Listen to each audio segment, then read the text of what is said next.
Hey guys, in today's episode of TheLakeGuardian Talks About Games Because Why Not, I'm going to be going over Pokémon Yellow version for the Nintendo Game Boy. This is the enhanced version of Pokémon Red, Blue and Green, all of which is for the Nintendo Game Boy. It's heavily based on the first season of the Pokémon anime, because that was out when the game came out.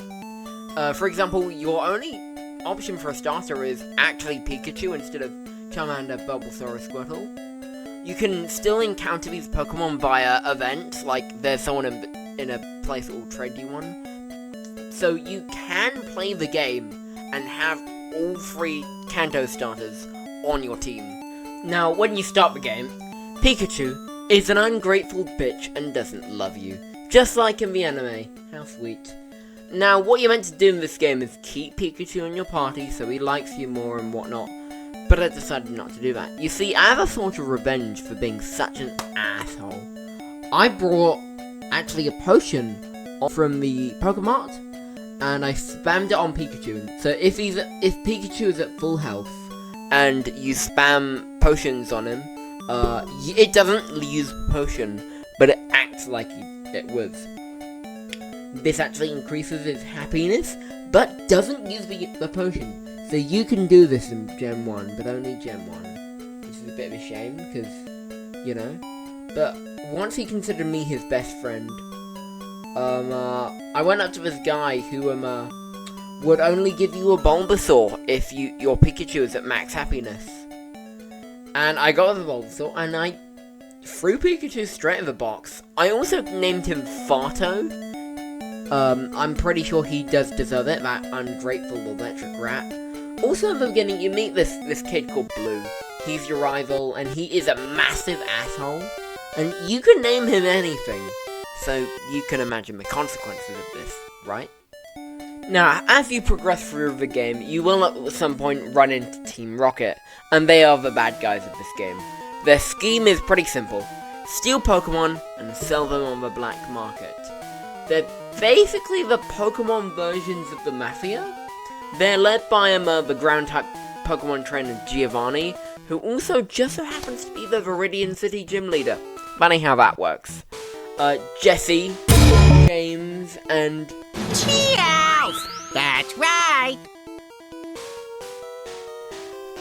They're also in this game, as they are references to the Pokemon anime. Now, Pokemon battles are an essential part of the game, as they are done as turn-based RPG combat. Each Pokemon has at least one type, up to 2, and each Pokemon has 4 attacks or moves. Moves have different effects.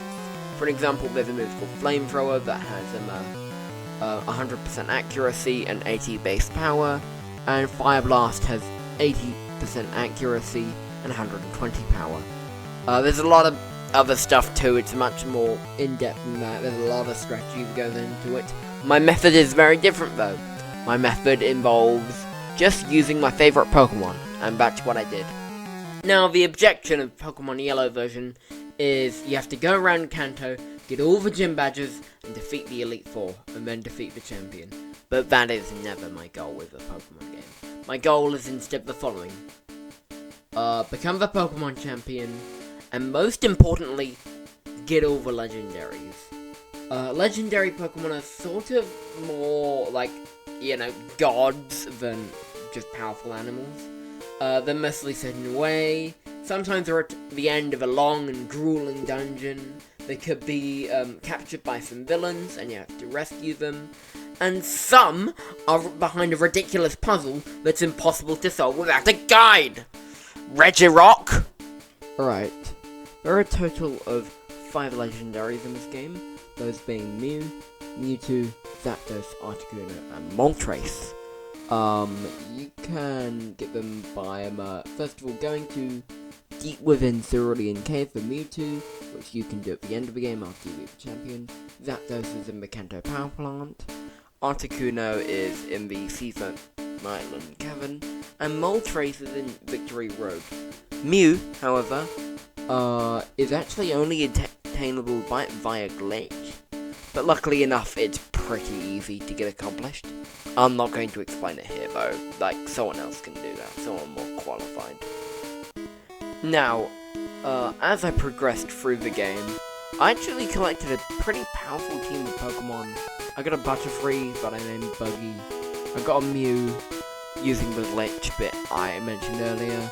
A Nidoqueen named Nidu.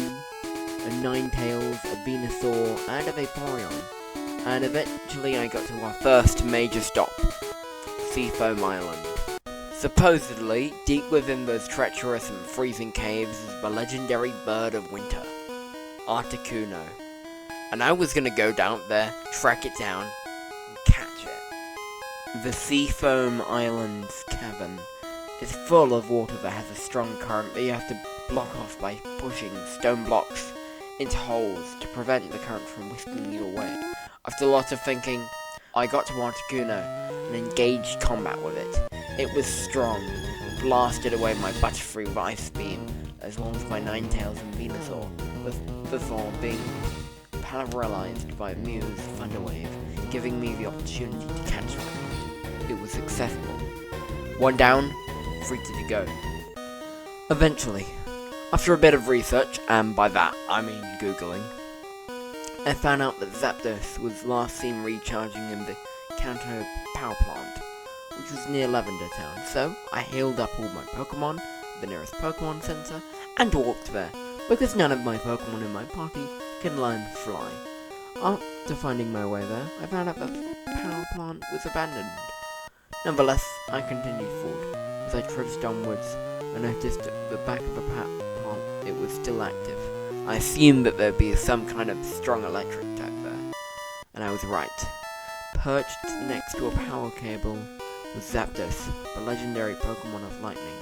He immediately attacked on sight, and I sent out Butterfree. That was probably a bad call on my part, as Zapdos immediately hit it with a crit super effective Thunder. I sent out Mew, who was missed twice by Thunder, allowing Mew to hit it with 2 Mega Punches before falling to Thunder on the first try. I sent out Venusaur to tank Zapdos' Thunder while I lobbed Ultra Balls at him. Eventually, I caught Zapdos and sent him into the box to join his brethren, Articuno. 2 down, 2 to go. Do you guys like this weird, dramatic retelling of how I obtained all the legendaries? I mean, please do tell me, as you can tell me if it is poopy, and then I won't do it again if it is poopy. Anyway, back to Pocket Monsters. I was eventually able to start Team Rocket's evil schemes that include the following: stealing the special glasses, stealing the action replay Pokeball, and being a gym leader. Actually, can I talk about Lavender Town real quick? This is probably the most well-known location in Pokemon history. You go to this spooky town, the music changes to the track that launched 1,000 creepypastas, and as a kid, I was super scared of this place.